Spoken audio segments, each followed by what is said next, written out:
myself a poet, but I do believe that football is a relationship. And like most relationships, you have faith, you believe, you have hope. And for those that are in a lot of bad relationships, sometimes you go back to that significant other and say, this time it will work. This time it's going to happen. This time.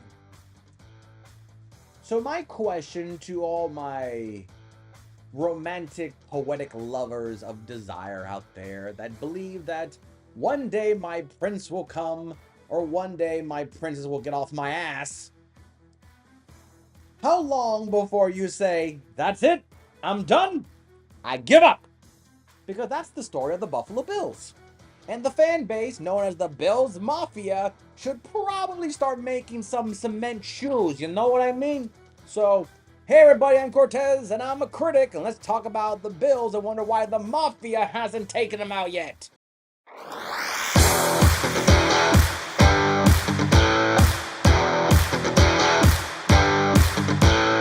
Buffalo, Buffalo, Buffalo. It is... Time is ticking. Tick, tick, tick, tick, tick. And don't worry, there is no bomb. It's just the patience. There's a lot of Bills fans that have been around since OJ. And I'm not talking about the orange juice, even though he is considered the juice. That are just saying one day the Bills will be good. And then here comes Jim Kelly, who flat out says, I'd rather go to the USFL and the Houston Gamblers than go to Buffalo because I am not going to cold Buffalo. What a dick, right? And it's got, pardon me. What is kind of messed up about it is that he is viewed as one of the greatest, if not the greatest, Buffalo Bill player in history. For a guy that didn't want to come to your team, period. It's funny how a lot of great quarterbacks back in the 80s basically said, F that noise, I'm not going to wherever you're going to send me.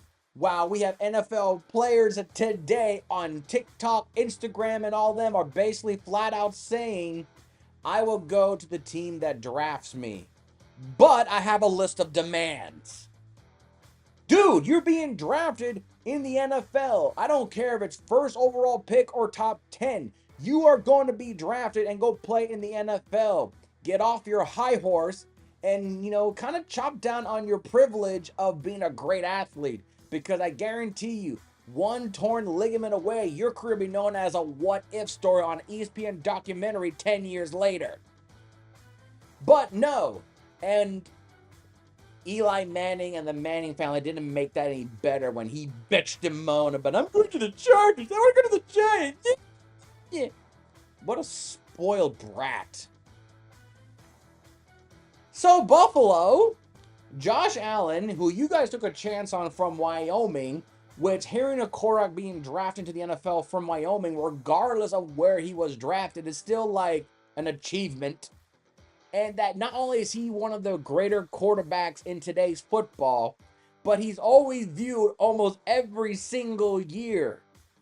So Bills, Chiefs, Ravens, Bengals, Eagles, Lions, Rams, not like they're always in the top. They're always the top 10 teams that will make the playoff.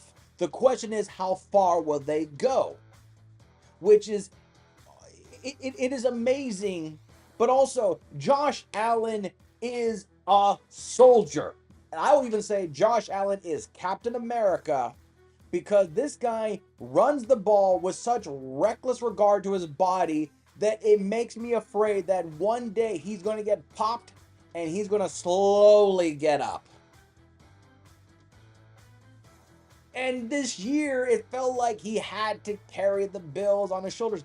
I had the Bills when the season started at 11-6 at 9 or 8-9. The biggest reason is that a lot of the Bills' defensive secondary and their receiving core were gone because they couldn't pay them They got traded, what have you. It's the system of the NFL market.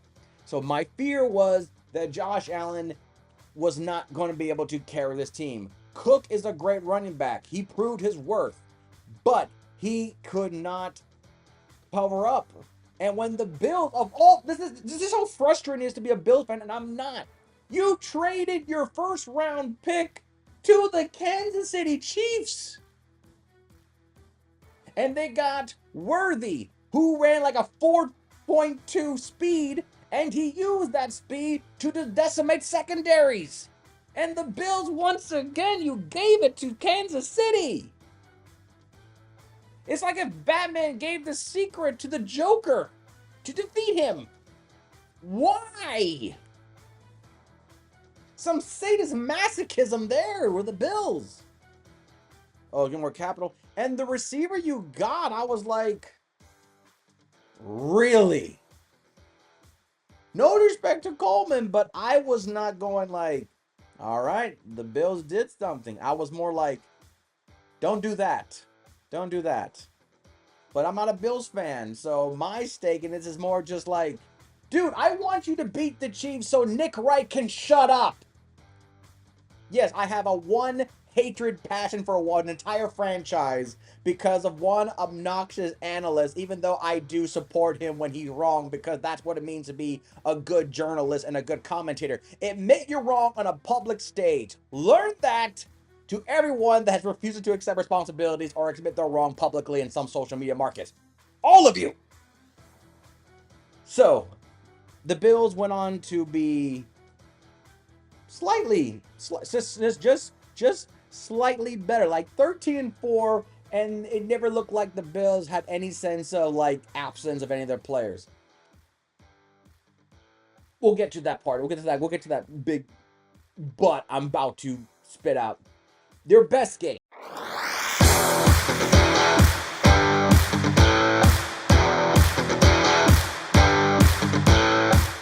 Week 15 at Detroit. Wait, no, timeout. I am reversing it because the narratively makes sense. So we're going to go to your worst game first because there's a reason. Your worst game took place week 14 at Los Angeles.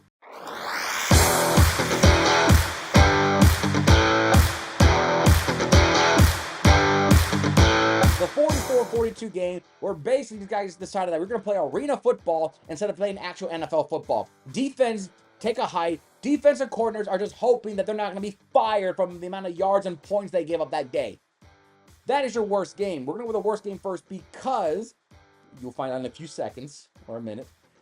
This was the worst game for you guys because I didn't think, when I did my Rams video, I didn't think the Rams were good.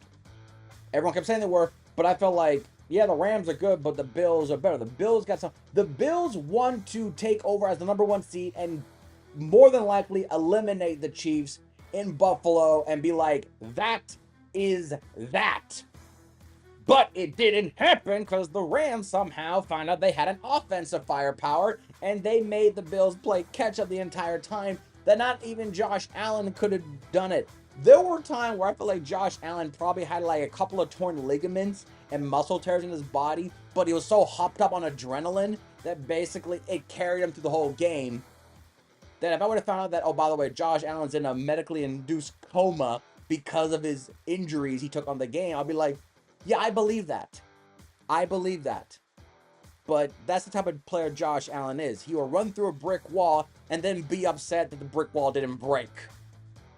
So that's the worst game because your defense couldn't stop, which is the theme of the Bills season. The defense couldn't stop anybody, and giving up 40 points, I know it's 44 officially, but giving up 40 points is not something you want to be like, high five. No, that's like, dude, we won, but don't do that again. And I say that because, like I said, that was your worst game. Your defense couldn't stop anything, and Josh Allen basically killed himself for the team. Your best game took place the week after.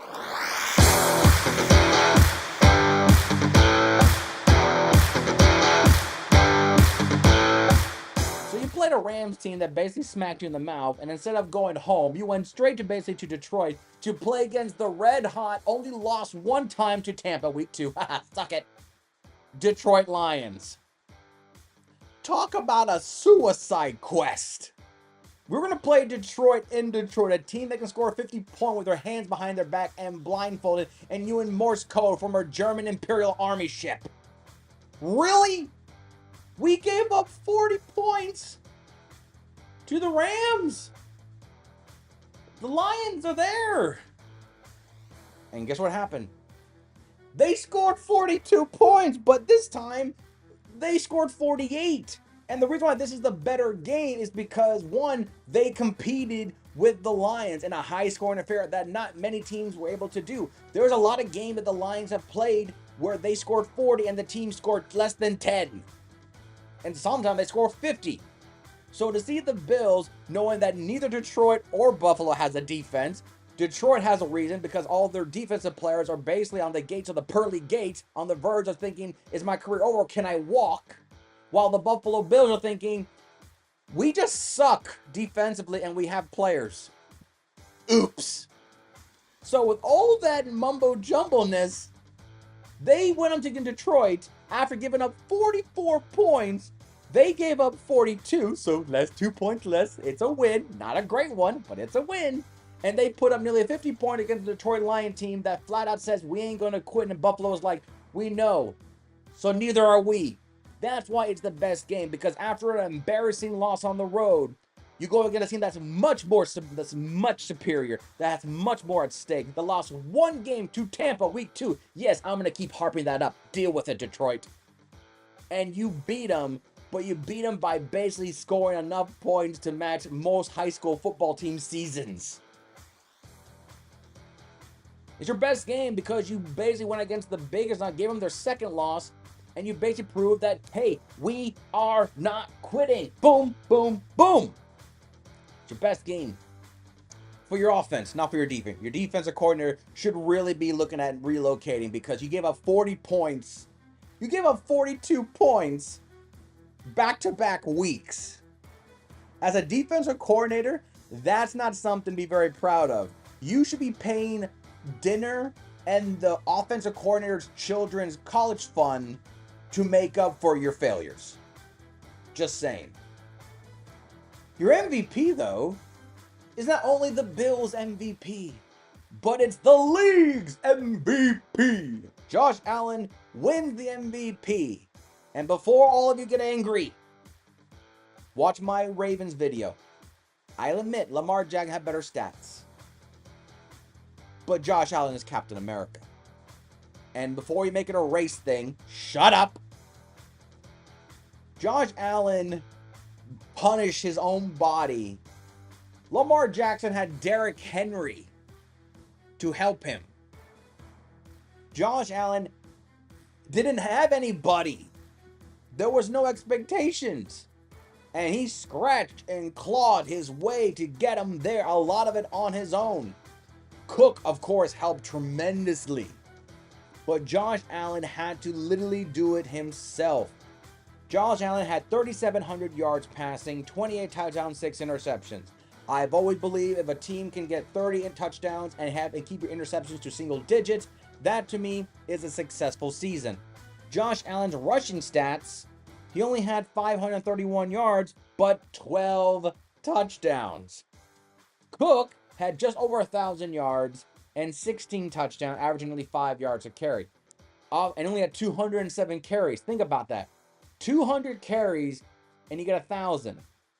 That's a phenomenal stats, and 16 touchdowns. Now, I can see the argument for Cook being the MVP, but Josh Allen is the quarterback, and let's be real, unless Cook rushed for like 1,600 yards, he probably would not be the nod in my book. But Josh Allen, because he had to make do with the receivers that he had, most of them unproven, and some of them scrapped from other teams. Yeah, it's like that. Josh Allen's MVP. I'll admit I was surprised he won MVP of the league, but he won MVP for the Bills in my video, and he won MVP for the league, and there you go. The grade for the Buffalo Bills. They went all the way up to the AFC Championship game. They lost to Kansas City again. Most teams would be considered success. I am so sorry. I cannot give you success when everyone expects you to be at least as far as there. So I'm giving, for the first time, a team that won 13 regular season games, won the division, won playoff game, went all the way up to the conference championship. I'm giving them the grade of better luck next time. Better luck next time, guys. Because you guys been here before. You've been here before. We've seen you in conference championships before against the Chiefs. We've seen you here before. So, success? Hey, success for going to the very end and losing the last. If you guys went to the Super Bowl, I would have gave you success even if you lost to Philadelphia. But you didn't. You lost to the Chiefs again in the playoffs. The season was a better luck next time. And the sad thing is, I don't know how much better can you do. Josh Allen was MVP. You got no receiver, no expectation. You won 13 games. So how much better can you be? I don't know. But a clever segue into my draft situation. Buffalo, stop. In the name of love. But stop getting defensive pass rushers that are past their prime. I am sorry. Get a pass rush from the draft. There are plenty of them. I have a few for you. Maybe not. Ed Oliver is fantastic, but he's not a pass rush like I want him to be. Keith Grant, defensive tackle from Michigan. Jack Sawyer from Ohio State, which I'm feeling like he's going to be a steal. And Matthew Golden, wide receiver, Texas. Yes, I put a receiver in there because I don't trust Coleman that much. And maybe Josh Allen will not kill himself if he has another receiver to throw to. And I think Golden has proven himself for the later part of his Texas career that he's very reliable and valuable. So to me, get defensive line. If Mike Green from Marshall is there, get him. I'm more inclined to get a pass rusher to sack the Burrow, the Jackson, Mahomes, the players you're going to meet in the playoffs, then get a new receiver or defensive tackle. I am pushing on edge. And if Jack Sawyer's there, yes, I know he doesn't have the pedigree of the Bosas or even the Khalil Mack, but I'm telling you, Jack Sawyer could be a diamond in the rough that just been waiting to expose. I think he's more athletic than his position dictates. And that's the Buffalo Bills. And that's the season, the Bills. Another close but no cigar. Now we have two more divisions left. We are now going to be talking about the AFC West and the NFC East. And because the Patriots and because the Chiefs did lose in the Super Bowl, they're next. But last in their own respective. So we're going to go from the AFC East down to the AFC West, and we're going to be talking about the Raiders of Las Vegas, as Tom Brady is minority owner, which means Tom Brady has now become the emperor of a football team. Didn't see that coming, Tuck Rule experts. So until next time, I'm Cortez, and I'm a critic. Thank you so very much for watching.